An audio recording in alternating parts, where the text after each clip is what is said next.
Alors, bonjour, bon après-midi tout le monde. Bienvenue au webinaire d'aujourd'hui, Capturer des voix, génération de preuves pour les EAFGA. Je suis Ahmed Salem, je suis le coordonnateur pour la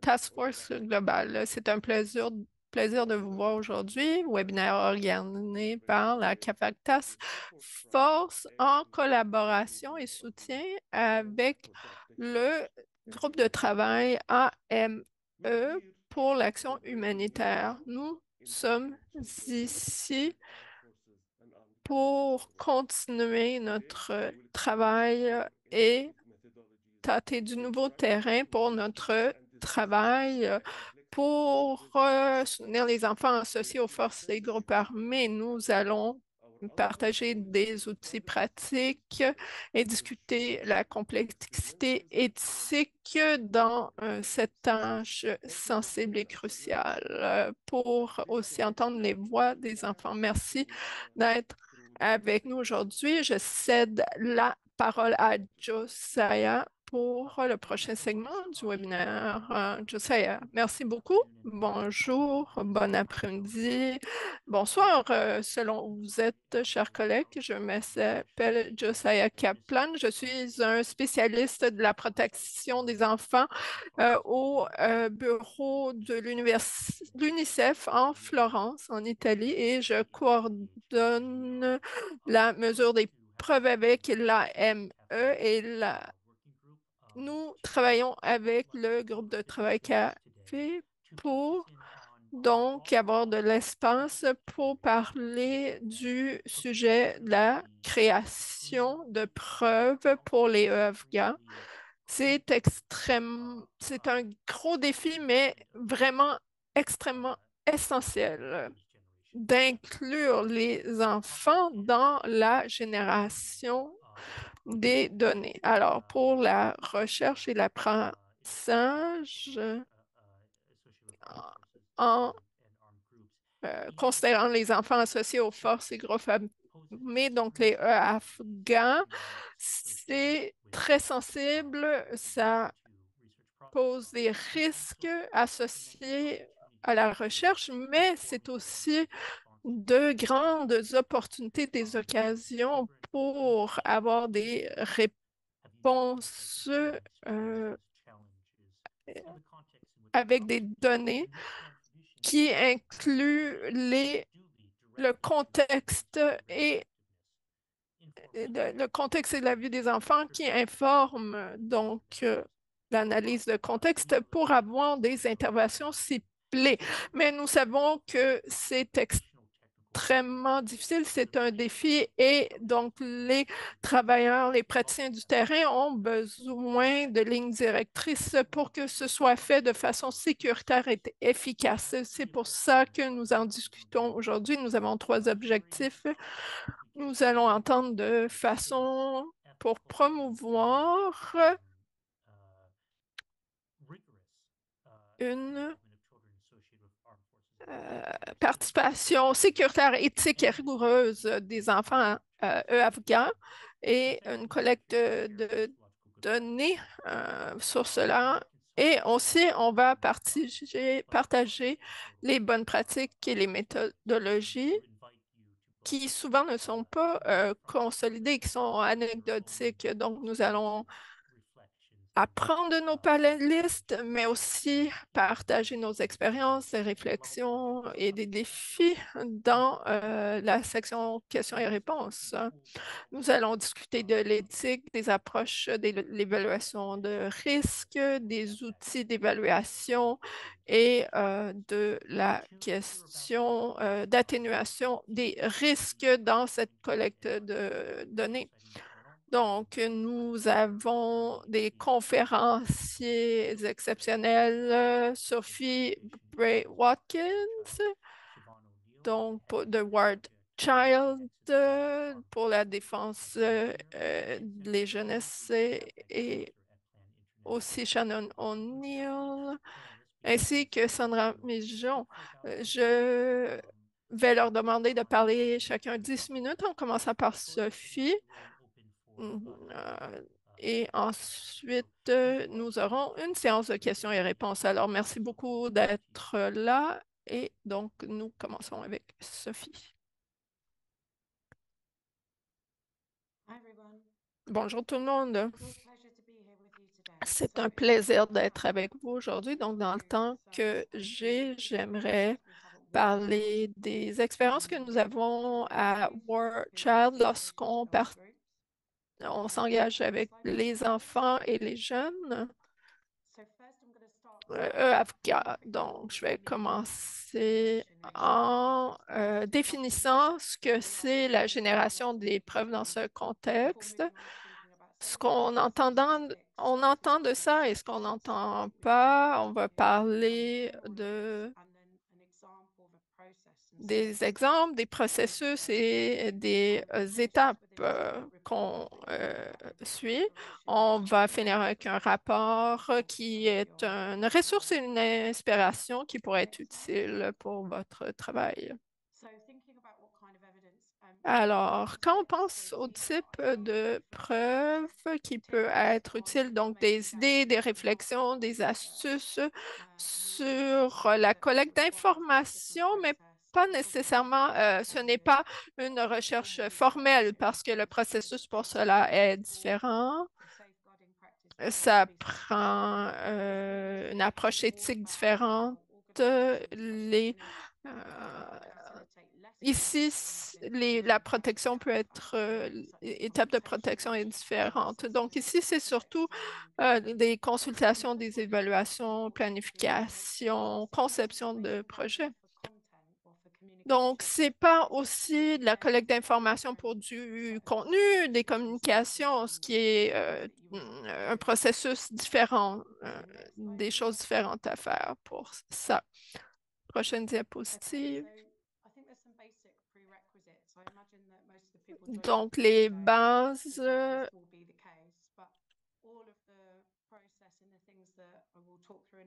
conditions préalables pour ça. Euh, on présume que les personnes qui veulent faire ce travail ont déjà des relations avec les EAFGA, soit avec leur travail direct ou en partenariat avec un groupe communautaire, un organisme local. Sans ça, c'est difficile de parler, de faire ce genre d'activité avec les EAFGA. Donc, on considère qu'on a une présence maintenue, qu'on ne fait pas juste se présenter dans un contexte pour le quitter ensuite. Donc, il faut penser à la possibilité de maintenir son travail dans cette zone, soit avec un partenaire, un organisme qu'on soutient directement.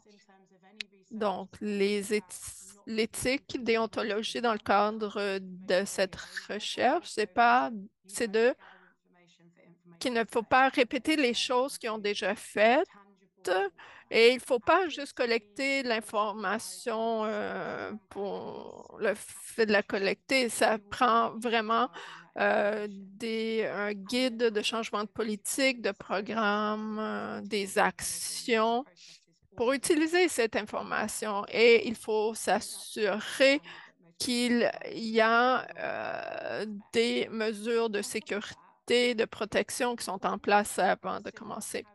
En plus de ça, c'est important de considérer comment on planifie notre processus selon les besoins des jeunes plutôt que de commencer comme on veut. Ce que je veux dire par ça, c'est quand on regarde dans la génération de preuves, quand on pense à la cohorte avec laquelle on veut travailler, avec la taille de cette cohorte, on pense à ce qu'on veut, mais en fait, avec les FGA, c'est le contraire. Il faut penser aux besoins des jeunes, des individus. Comment est-ce qu'on les inclut? On va les rencontrer dans le projet plutôt que de penser potentiellement à ce qu'on voudrait faire avec un plus grand groupe.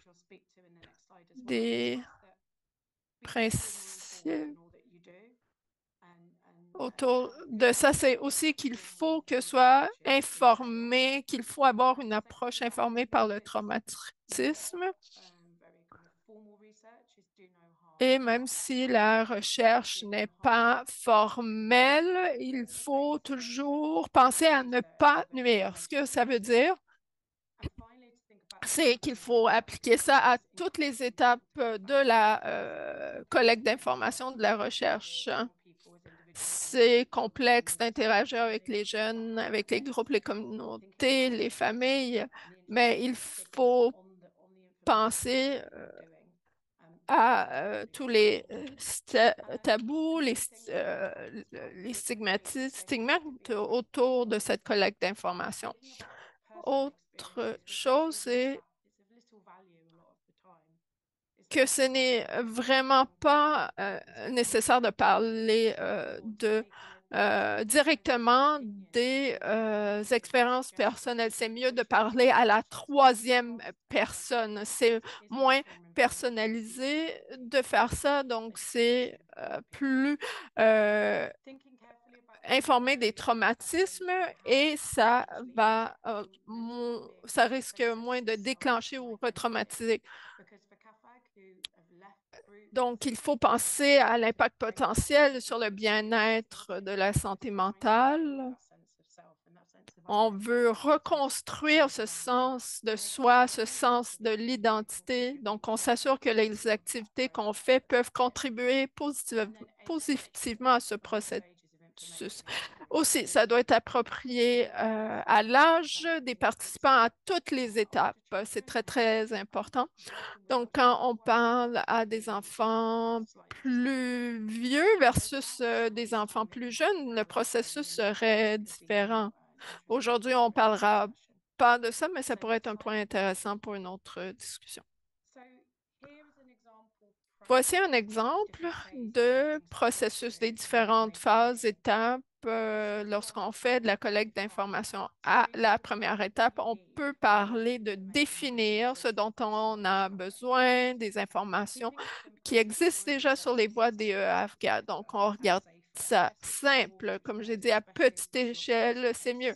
Et il faut tester cela avec les groupes, surtout si c'est la première fois qu'on le fait. On peut créer un plan de base, mais assurez-vous qu'il soit flexible, qu'on peut l'adapter quand on participe avec les EAFK.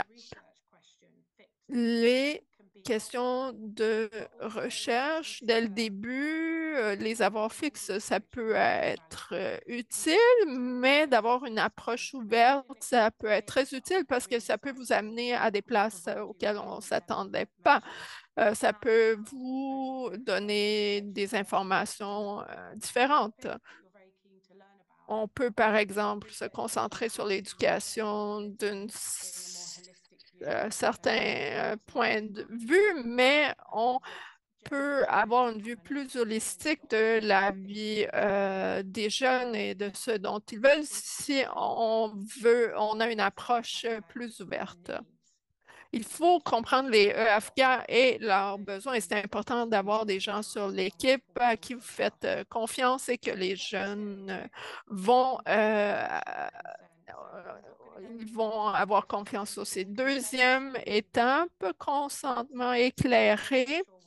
Je ne vais pas m'éterniser sur ça, c'est complexe, mais le processus de consentement éclairé mérite d'être analysé plus en profondeur. Donc, quand on parle de ça, il faut vraiment passer du temps à étudier leurs circonstances et leurs besoins. Il faut penser à ce dont les jeunes auront besoin pour vraiment participer aux activités.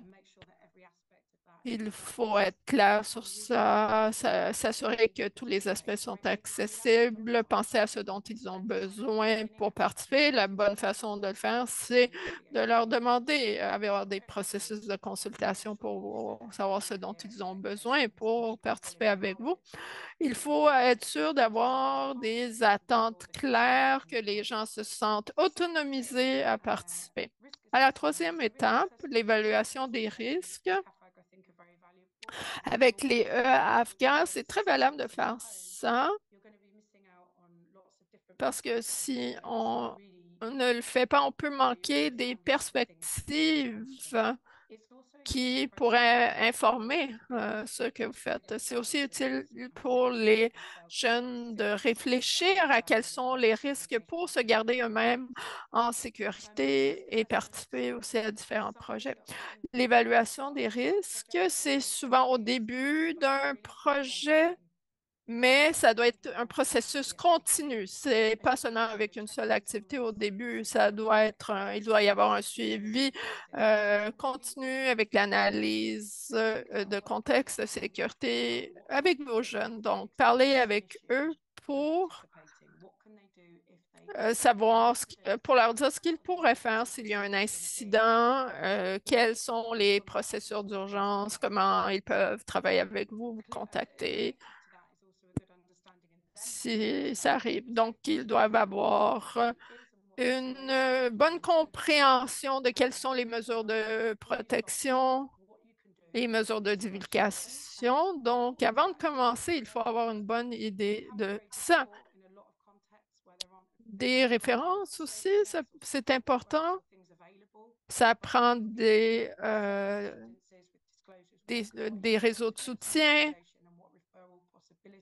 Donc, quelles sont les possibilités de référence pour l'organisme et considérer la communauté plus dans son ensemble, c'est important parce que les jeunes n'existent pas de façon isolée. Donc, il faut savoir quels sont les risques et les bénéfices de s'engager avec cette communauté.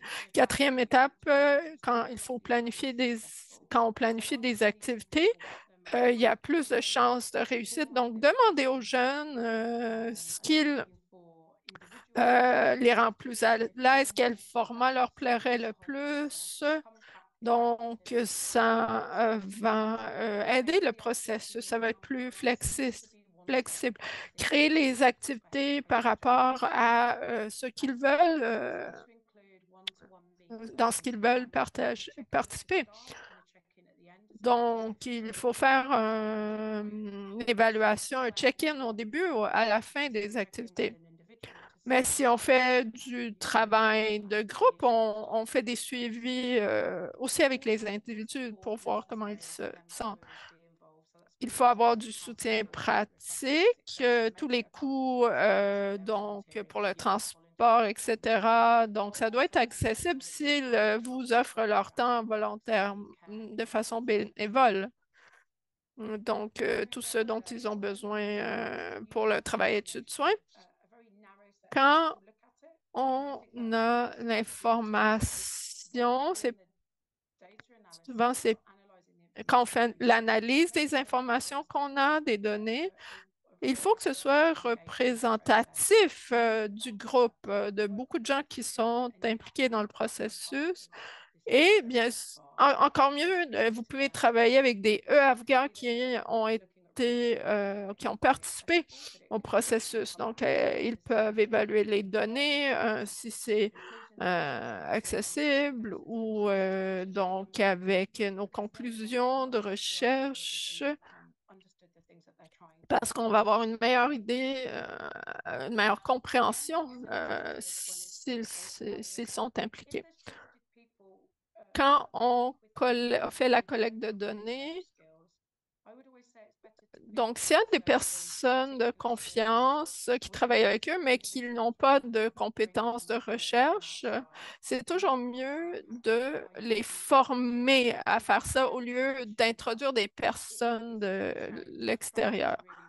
Parce que la confiance, c'est vraiment important. L'environnement qu'on a, les mesures de vie privée aussi sont importantes et on peut ajouter des activités pour alléger l'ambiance pour réduire le stress le stress des personnes qui sont impliquées. Donc, aussi, il faut, dans l'analyse, s'engager avec les jeunes à participer pour ajouter les biais.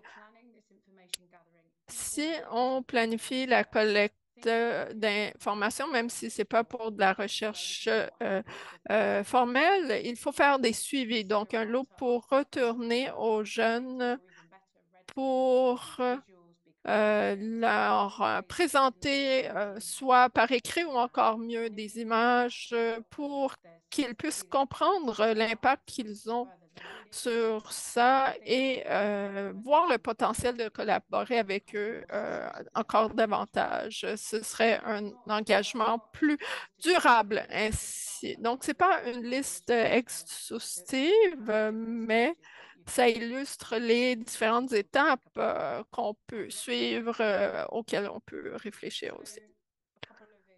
Donc, des exemples. À Workchild, nous avons VoiceMore, une méthodologie menée par les jeunes, donc pour ce plaidoyer.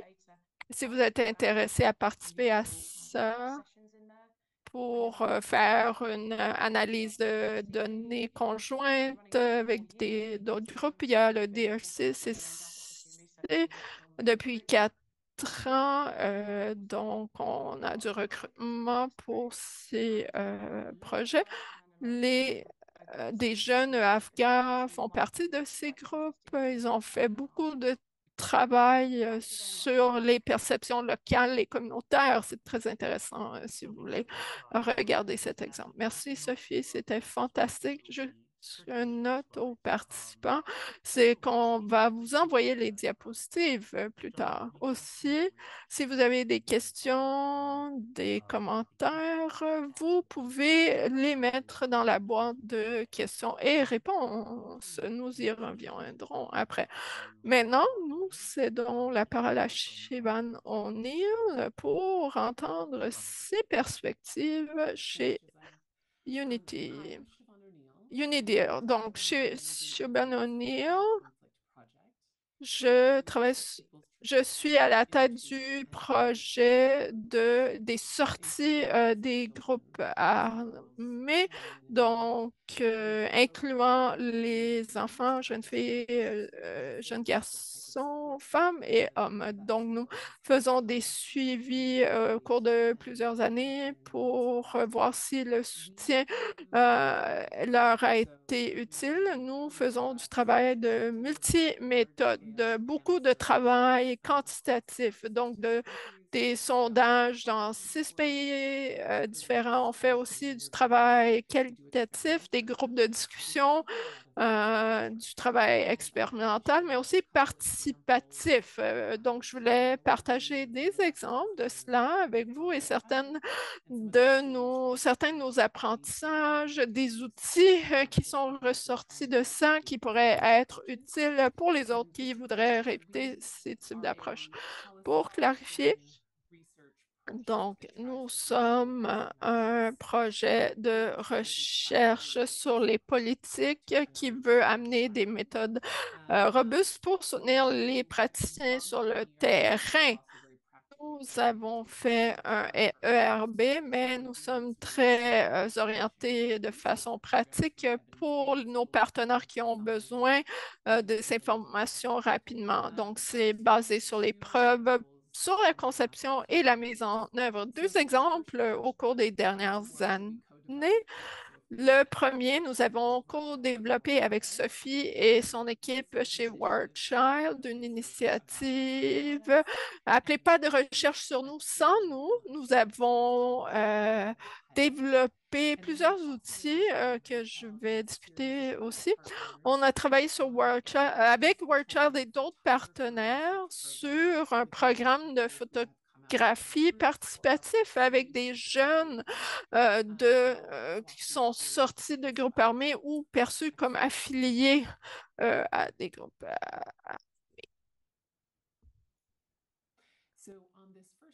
Donc, avec cette première initiative, en 2019, nous avons développé une série d'outils avec War Child qu'on a testé dans un projet pilote avec un des groupes mixtes que Sophie a mentionné, donc DEX Afghan, qui ont participé avec nous. Donc, nous avons essayé de créer une méthodologie qui nous a permis d'avoir des discussions sur les expériences des jeunes, mais pas seulement de façon extractive, donc pour partager leurs expériences, leurs perspectives, mais pour savoir ce qu'on pouvait faire pour les soutenir dans leur réintégration. Donc, on a eu des discussions sur le recrutement, sur les expériences dans les groupes armés, mais aussi les transitions pour en sortir.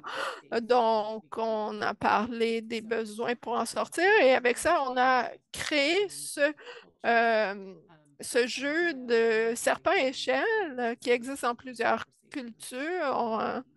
On a appelé ça jeu à grands enjeux. Donc, c'est une façon de discuter des choses qui peuvent être difficiles sans être personnalisées. Donc, on a fait ça avec CAR, CR.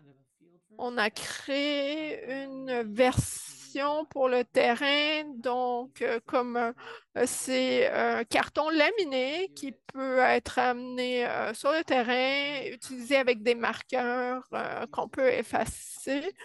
Donc, peut être utilisé pendant plusieurs années. Ça a été utilisé au Nigeria, par exemple, avec des enfants qui sont sortis de Boko Haram. Donc, il y aura un QR code à la fin pour télécharger ceci que vous pouvez donc utiliser avec les jeunes.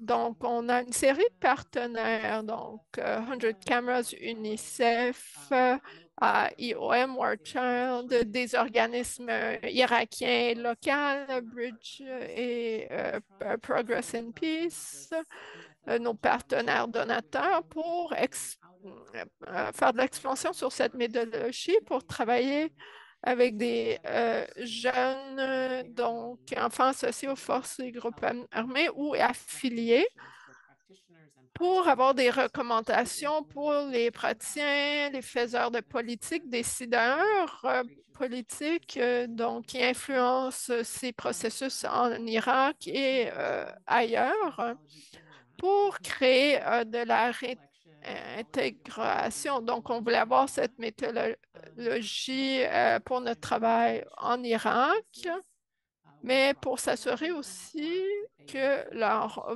voix était entendue dans ce travail, qu'elles allaient informer les recommandations de création de politique et donc que leur participation soit moins filtrée dans le processus. On l'a fait d'une coupe de façons différentes. Donc, à Mossul, l'année dernière, on a lancé deux programmes participatifs. Premier, une formation de recherche qualitative pour enseigner aux jeunes des compétences de recherche pour qu'ils deviennent de co-chercheurs ensuite pour informer sur les enjeux et partager leurs perspectives.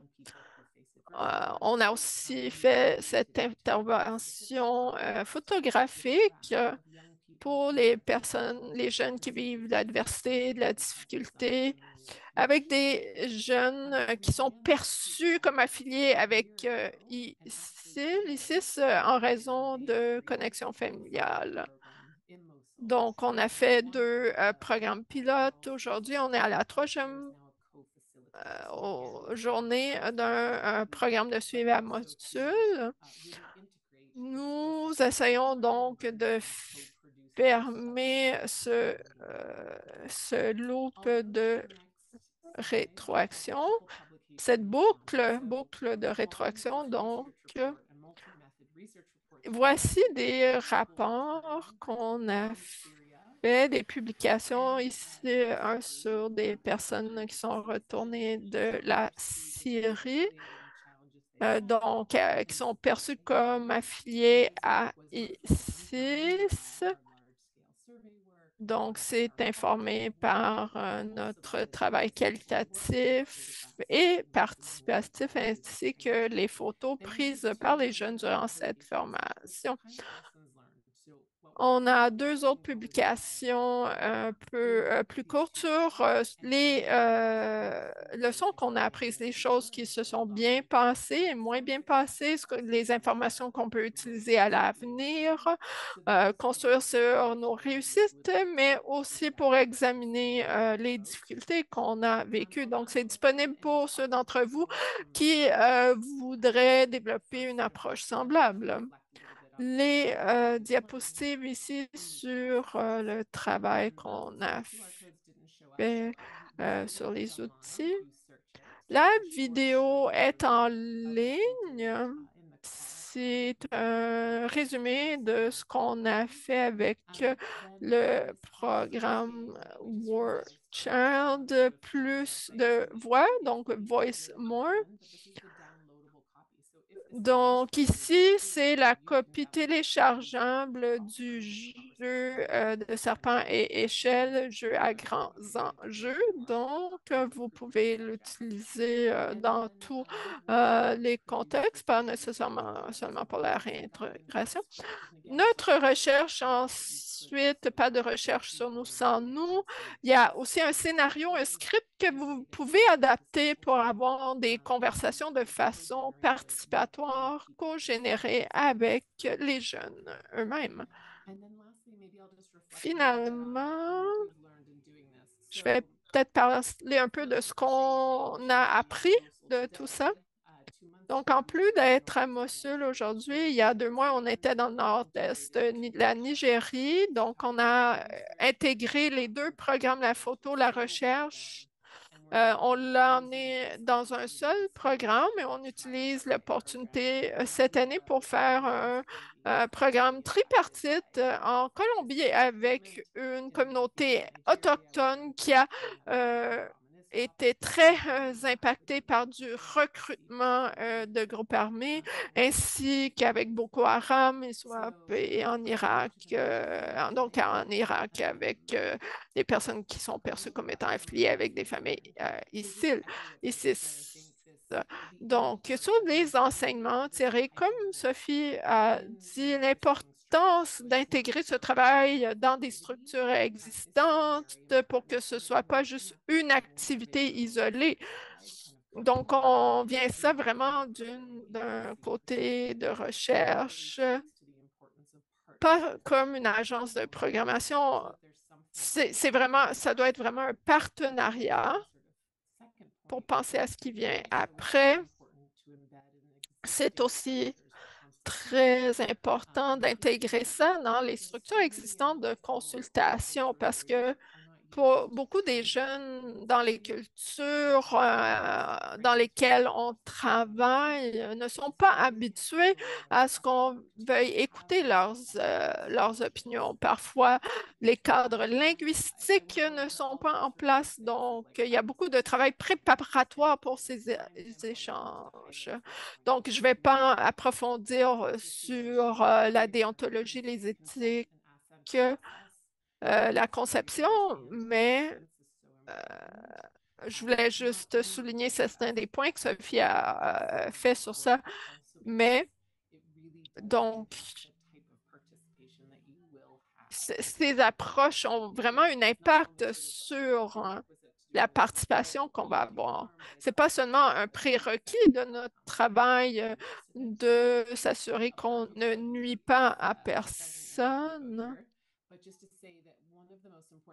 Désolée, il y a une faute ici dans ce qu'on a écrit, mais dans le travail qu'on a fait à Mossoul, c'était important pour créer du confort, de la sécurité. Pas nécessairement pour les jeunes, mais pour nos intervenants, les facilitateurs. C'est un travail vraiment difficile difficile, mais il y avait une déconnexion entre le travail sur le terrain et la réalité numérique. Donc, avec les réseaux sociaux, par exemple, ça prend un encadrement dès le début. Un autre problème qu'on a eu, c'est donc bien sûr qu'il faut programmer pour les participants qu'on a, pas ceux qu'on voudrait. On est dans des places où les jeunes ont perdu plusieurs années de scolarisation. Souvent, ils ne peuvent pas lire et écrire, donc il faut s'adapter à où ils en sont, avoir un curriculum qu'on peut adapter. Donc, si on commence avec ça dès le début, au lieu d'en avoir un qui est plus destiné à un public plus alphabétisé, ça nous permet d'être plus flexible dès le début.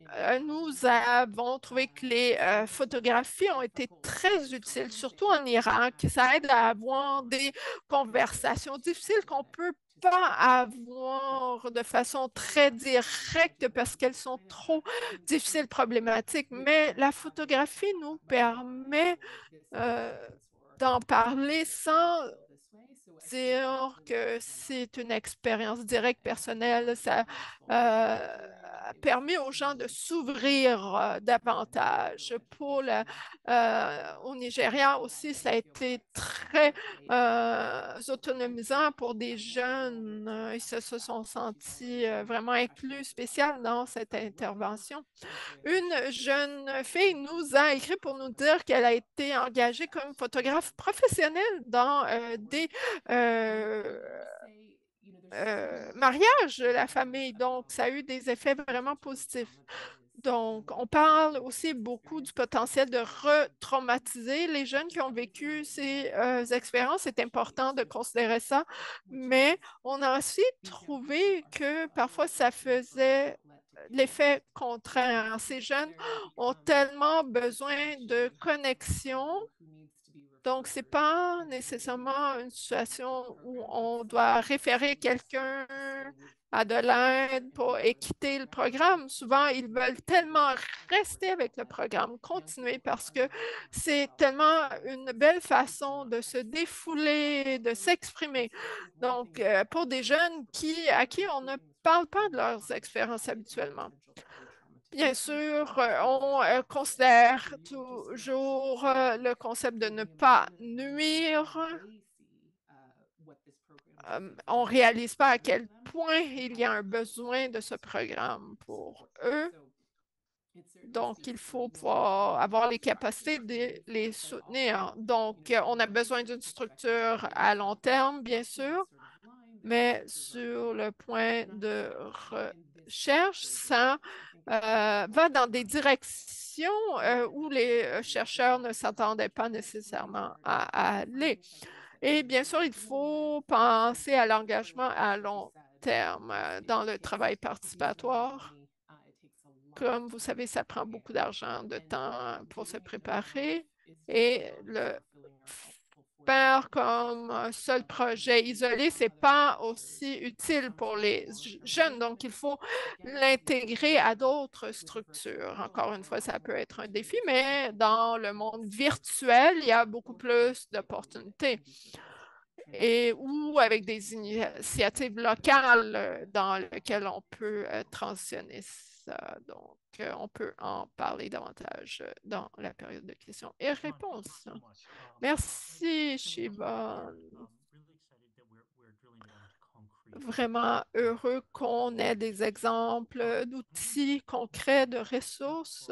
Maintenant, Sandra, pour la dernière présentation et ensuite, on va ouvrir pour les questions et réponses. Merci beaucoup. Merci, merci, Josiah. Sandra Maignan, je travaille avec Plan International. Je suis avec le Task Force de AFGA. Je vais parler maintenant de la participation des AFGA à une analyse de contexte. et on va regarder un outil qu'on a créé pour ça. Donc, si vous êtes familier avec le groupe de travail du FGA et du travail qu'on a fait, on a élaboré donc une boîte à outils il y a quelques années. Cette ressource est pour donner aux travailleurs sur le terrain des ressources, des lignes directrices pour les conceptions de programmes pour les AFGA. Donc, on prend en considération les perspectives du terrain, des parties prenantes. Ils sont dans plusieurs endroits où ils voient le même type de programme appliqué partout pour les EAFGA sans prendre le temps de comprendre quels sont leurs besoins spécifiques qui peuvent varier d'un pays à l'autre. Donc aujourd'hui, je vais parler d'un outil qu'on a développé dans le cadre de l'analyse de contexte. Je vais mentionner cet outil et comment on collecte les données et comment on utilise surtout ces données pour la mise en place de programmes. Dans l'analyse de contexte, on a de nombreux outils. On fait de la collecte de données de hommes, femmes, garçons et filles dans les communautés, mais aussi de Afghans. On le fait avec des ateliers, on fait des consultations avec des enfants, donc dans ce format d'atelier qui dure 3 demi-journées ou un jour et demi selon les disponibilités qu'on a. Mais si possible, on recommande 3 demi-journées avec les enfants, donc d'anciens afghans qui ont de 13 à 17 ans, donc dans des petits groupes de 20 personnes, 20 jeunes à la fois. Donc, on les fait participer avec différents jeux, activités. Comme Sophie a mentionné, nous avons une approche informée qui prend en considération des traumatismes. On s'assure que les enfants n'ont pas à parler de leur vie personnelle. On ne pose pas des questions sur pourquoi vous vous êtes joint à ce groupe, qu'est-ce qui t'est arrivé après que tu sois parti, mais on parle plutôt en termes généraux. Par exemple, pourquoi pensez-vous que les jeunes garçons, filles se joignent à ces groupes dans vos communautés, par exemple? De cette façon, on garde un peu de distance pour eux par rapport à ce qui leur est arrivé. Et ça leur donne aussi la chance de vraiment contribuer, partager leurs apprentissages et aussi donc leur permettre la réintégration et la prévention. On prend en considération les facteurs de risque. On leur pose des questions. Donc, pourquoi pensez-vous que les jeunes se joignent à des groupes armés? On leur demande comment faciliter la libération de ça. On leur demande quels sont les obstacles à la libération des groupes armés. Pourquoi c'est parfois difficile de quitter ces groupes armés? Quelles sont les activités qui peuvent être faites pour surmonter ces obstacles, par exemple? On a des jeux, beaucoup de jeux qui ne sont non compétitifs, des groupes d'enfants, donc peuvent s'amuser de façon participative. C'est une façon amusante pour eux de réfléchir à ces choses. On leur demande aussi quels sont les défis auxquels ils font face lors de leur réintégration, les difficultés vécues dans leur communauté. Ensuite, on leur demande quelles sont les caractéristiques d'une réintégration réussie. Donc, la réintégration, c'est un concept qui peut être compris de différentes façons. Si on pense à la Colombie, à la Nigérie, au CAR, Donc, ce concept de réinteraction peut être perçu de façon très différente selon le contexte. Donc, l'idée de cette approche, c'est de comprendre selon leur perspective qu'est-ce que ça signifie d'être réintégré de façon réussie. Donc, on leur demande les signes, les caractéristiques. On leur demande si tu penses à toi, si tu penses à une réintégration réussie, ça a l'air de quoi? Et ensuite, on fait une liste de ces caractéristiques avec des rangs en liste de priorité. Ensuite, donc par exemple en Nigérie, les facteurs, on a donc considéré les facteurs de risque.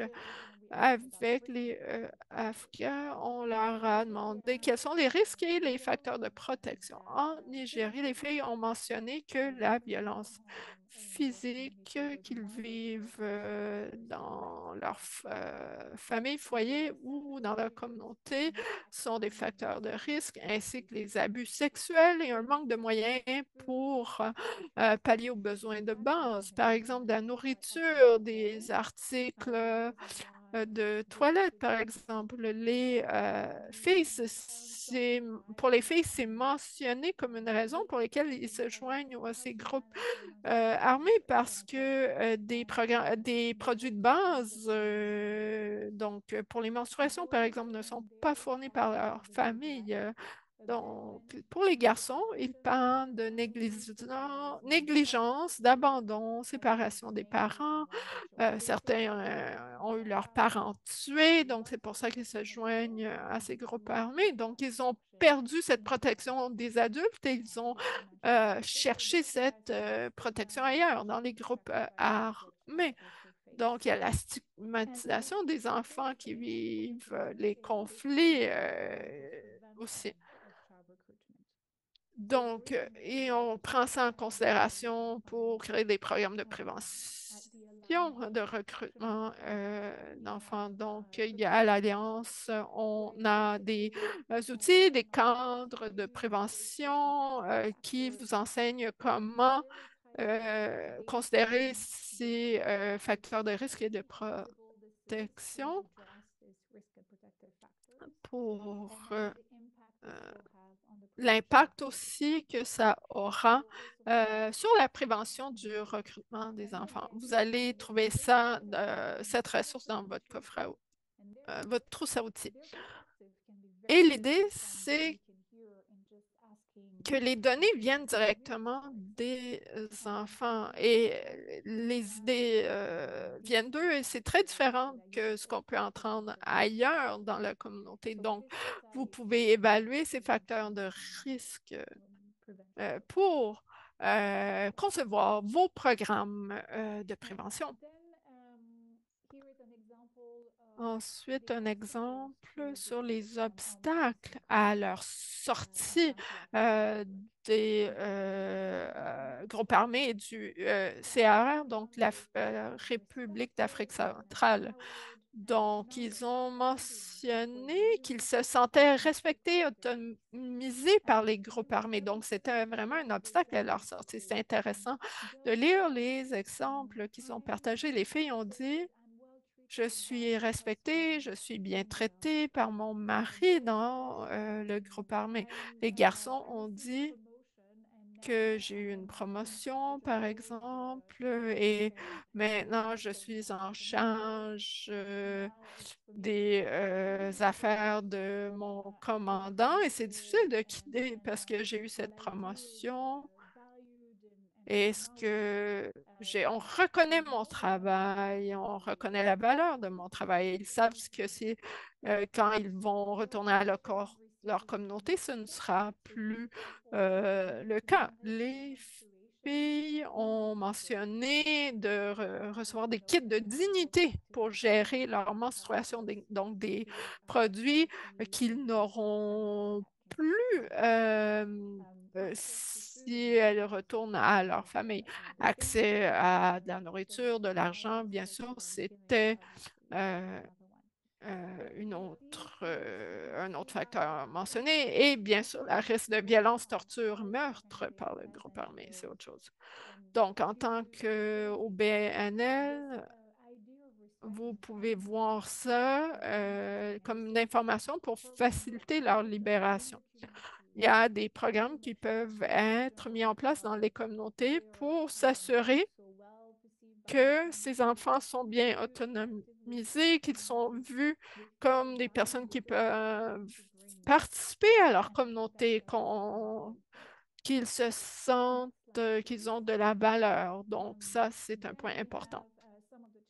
Ensuite, nous avons les défis à la réintégration qu'on a mentionnés, comme l'Irak. Les filles ont parlé de l'harcèlement qu'elles vivent pour cause de mariage forcé avec des combattants, la discrimination aussi. Les garçons, ensuite, ont mentionné un manque d'accès aux documents juridiques. Ces défis sont très spécifiques à différents contextes et ils doivent être considérés pour l'intégration, leur réintégration. Finalement, je voulais mentionner des données de la Colombie, donc les caractéristiques d'une réintégration réussie ici.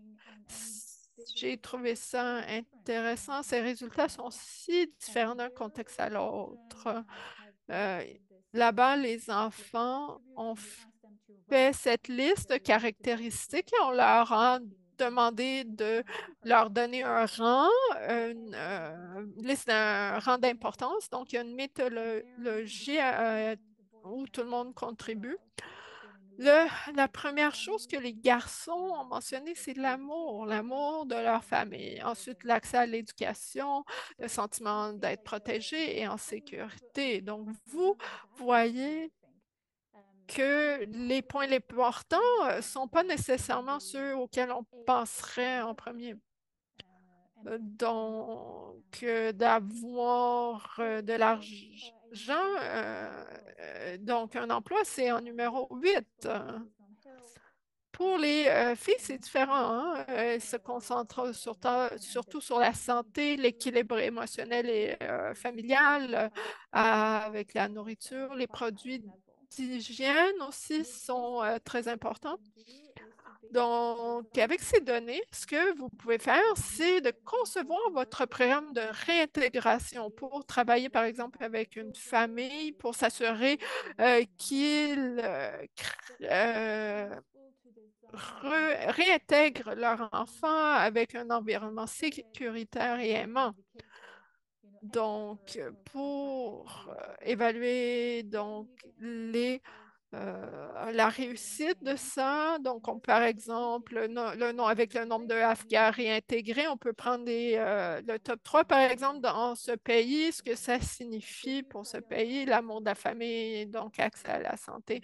On priorise les caractéristiques les plus importantes pour les enfants. Donc, ce sera des indicateurs pour mesurer votre réussite. Donc, c'est des exemples pour utiliser ces données. Alors, merci. Et Josiah, à vous. Merci beaucoup des présentations très riches. Je vois qu'on est un peu en retard sur l'horaire. Alors, désolé de ne pas avoir autant de temps qu'on aurait voulu pour les questions et réponses, mais j'en vois pas encore dans la boîte de questions et réponses. Donc, je vous encourage tous à poser vos questions maintenant. Moi, j'ai une question pour les participants aussi. Nous voulions explorer si sujet pour une discussion future et d'intérêt futur serait donc pour des webinaires, des éléments additionnels sur les thèmes qu'on a discutés, donc pour approfondir les pratiques exemplaires, par exemple. Donc, si vous pensiez que ce serait utile à votre travail, merci de le mentionner dans la boîte de questions et réponses. Donc, alors qu'on attend vos questions, vos commentaires, je voulais inviter les panélistes à prendre une minute ou deux pour répondre Aux présentations que vous avez entendues de vos collègues, est-ce que vous avez des réactions, des points à partager par rapport à ça?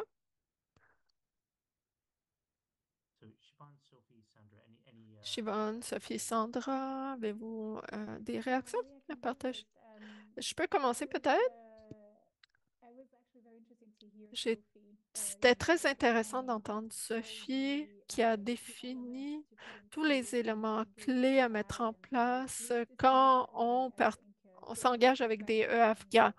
the resource that we have developed with the CAFA, the task J'étais force, and contente de voir que having cultures with beaucoup the de with ceci étaient CAFA inclus dans la institutions and ressource que nous also avons the développée pour les organizations we EFGA. are Donc, que ce following. soit So we informé wanted to par focus les and make traumatismes, les sure that approches Sophie pour was on an minimiser executive les risques, que ce soit fait de perspective façon related to sécuritaire the informed aussi, consent, how do you engage with sur le parents early consentement and éclairé pour les parents, les enfants et tout le système qui est mis it was en very interesting place. to Donc, see c'était très the intéressant. connection between the Heureuse de work voir des that connexions entre le travail que nous avons fait tous les deux.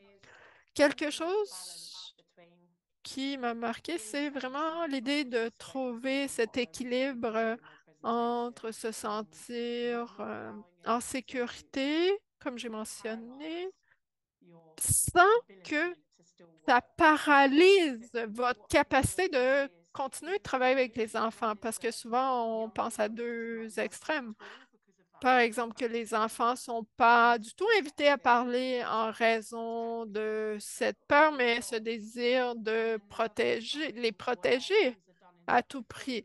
Et d'autres exemples, des choses qui sont faites de façon non réfléchie, qui peuvent causer du préjudice et nuire. Donc, la protection et l'autonomisation peuvent parfois être en conflit, créer une friction dans le travail de recherche et de programmation, mais on doit trouver un équilibre avec les jeunes avec lesquels on travaille et ça va être différent avec différentes cohortes. C'est pas une approche unique qui va fonctionner. C'était évident donc quand on a parlé. Donc la profondeur de la compréhension la valeur de l'engagement avec les jeunes est énorme, mais ça doit être vraiment contextualisé et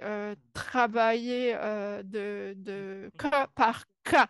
Donc, c'est vraiment ressorti dans les présentations pour moi. Une question pour Shivon, je crois. Donc, on voulait un rappel à savoir qui était le groupe armé en Irak. Donc, nous avons travaillé avec les jeunes et les enfants qui sont perçus comme affiliés à ISIL parce que souvent ils ont quelqu'un dans leur... donc, un parent ou un frère qui est dans l'organisation. Merci beaucoup. Alors, on prend un moment pour voir s'il y a d'autres questions, commentaires. Je voulais peut-être soulever un point. Sophie, vous avez mentionné au début le rôle de la stigmatisation sur comment ça informe la recherche sur le terrain. Donc, pouvez-vous parler un peu de ça? Donc, je vais prendre juste une minute. Je ne vais pas donner des exemples concrets, mais c'est que c'est pas du tout considéré, pas assez. Donc, la stigmatisation, la littérature sur ça est intéressante vraiment, mais c'est pas exploré avec les EAFGA. Mais c'est une partie clé de l'expérience des jeunes. Donc, je crois qu'en général, ce serait intéressant d'examiner ça plus en profondeur, la stigmatisation des EF et comment ça s'applique aux EFGA. Donc, comment est-ce qu'on pourrait réduire la stigmatisation spécifiquement pour les EFGA? On en a parlé un peu ici et là, mais pas dans la profondeur qui serait utile, nécessaire. Aussi, le consentement, très complexe dans des où il y a du conflit. Donc, ce serait intéressant de faire une collaboration pour réfléchir à ça. Aussi, on a parlé euh, de l'âge des enfants de façon très large.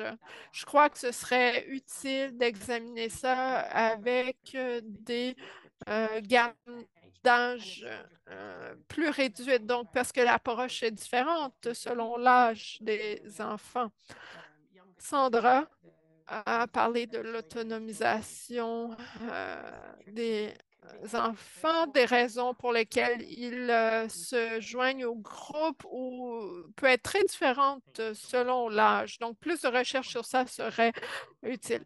Fantastique, merci. Je partagerai une réflexion pour nous alors qu'on quitte à laquelle on peut continuer à réfléchir. Donc, il y a deux discussions complémentaires. Premièrement, comment approfondir, raffiner des meilleures pratiques pour la participation des Afghans pour que ce soit significatif. Ensuite, la deuxième, c'est de créer un espace novateur pour le développement de ces bonnes pratiques parce que c'est un espace où ça peut être très extrêmement, très, très vulnérable.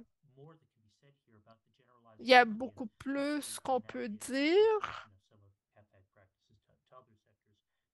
sur les pratiques de protection pour les Afghans. Donc, sur ce, je remercie sincèrement nos panélistes, Sophie, Siobhan, Sandra, le groupe de travail pour les Afghans, ma collègue Stéphanie Kusman, qui a travaillé beaucoup avec la ME pour l'organisation. Donc, j'ai bien hâte de continuer cette discussion et idéalement d'organiser un autre webinaire sur le sujet pour continuer la discussion, la participation. Alors, ayant dit cela, je vous remercie tous chaleureusement et j'ai hâte aux prochaines étapes.